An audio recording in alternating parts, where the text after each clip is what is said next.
guys! For this video I chose something that my first graders have always loved.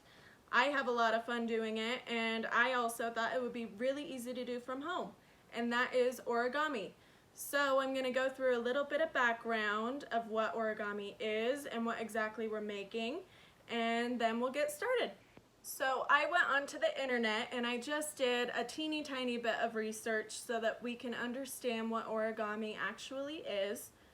I found that the definition of origami is actually the art of paper folding. Origami is a Japanese word, and in its translation you split it up into two parts, ora and gami.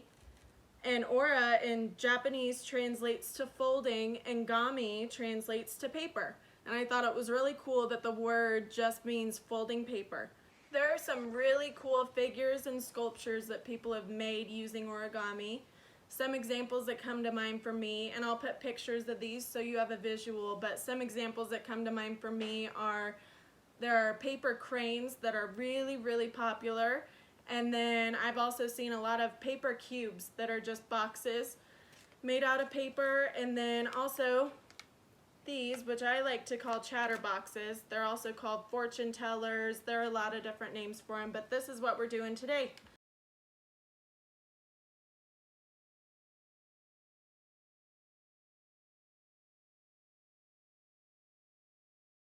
Now, almost every figure or sculpture you're going to make with origami starts off with a square sheet of paper. If you look around your house, I'm sure you'll have a hard time finding a square piece with all even sides, because most paper is a rectangle. So after I show you the supplies you'll need, we're going to just make a square sheet of paper, and then we'll get into the chatterbox. Alright, so making your square, you start off with your normal sheet of rectangle paper. You want to take one of the corners and fold it over like a triangle. And make sure you crease it down pretty hard because it'll come in handy later. And you'll end up with a weird rectangle at the bottom of your triangle. So here I'm folding it to make a crease in it.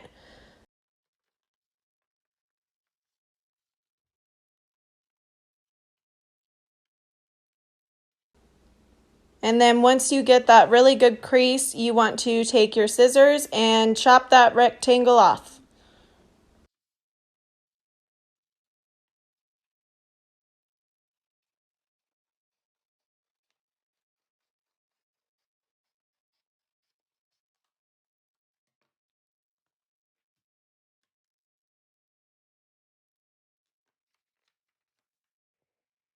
Here I'm starting my chatterbox. I have my square piece of paper, and your first step is to fold it in half just like that, which you've already done, which is why I said it'll come in handy later. So you have one line down the middle, you want to make another. So fold it the opposite way, bringing the two opposite corners together, and unfold it. Then you end up with an X on your square sheet of paper. So there's that middle of that X, and that's where you want the points of each corner to go. So fold in every single corner.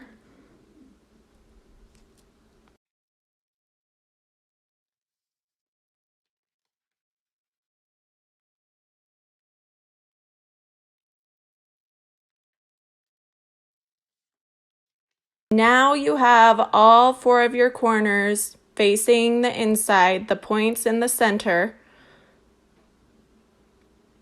You want to flip your paper upside down, and you repeat the same steps that you just did on the opposite side. So you fold them right into the center.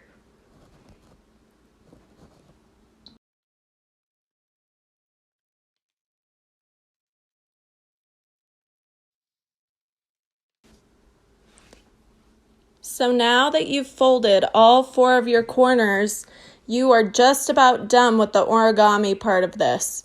Now you want to go, and I'll post clearer pictures of this, but you start writing your fortunes and your numbers or your messages that you put on the inside.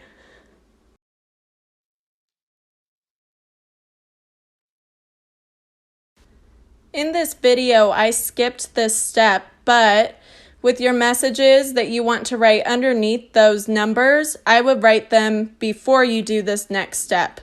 But here I'm folding it in half after I've written all my stuff, and then in half the other way. And after you do that, you put your fingers under the 4 outside parts. See, I'm struggling there, but once you get that, you have your fortune teller or your chatterbox.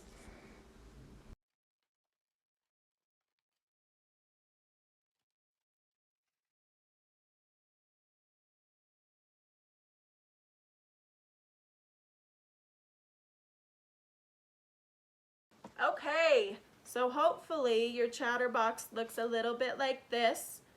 Once you get it all folded, you want to color each of these outside parts a different color. You want to write your numbers on the inside, and then under the numbers you want to write your messages or your fortunes.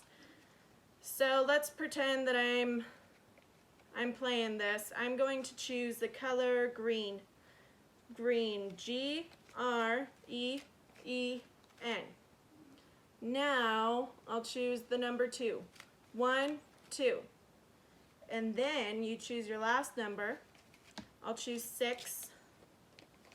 Ooh, okay, so I wrote for this one. I'll post a picture of what I wrote on the inside of mine.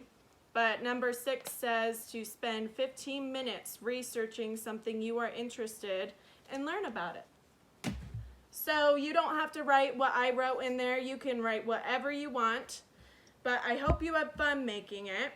And if I was a little bit too confusing, which I might have been, after this I'm going to put these step-by-step instructions on how to make your fortune teller or your chatterbox.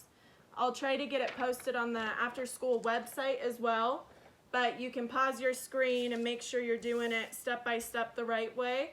But that's it for today, and I hope you guys have fun.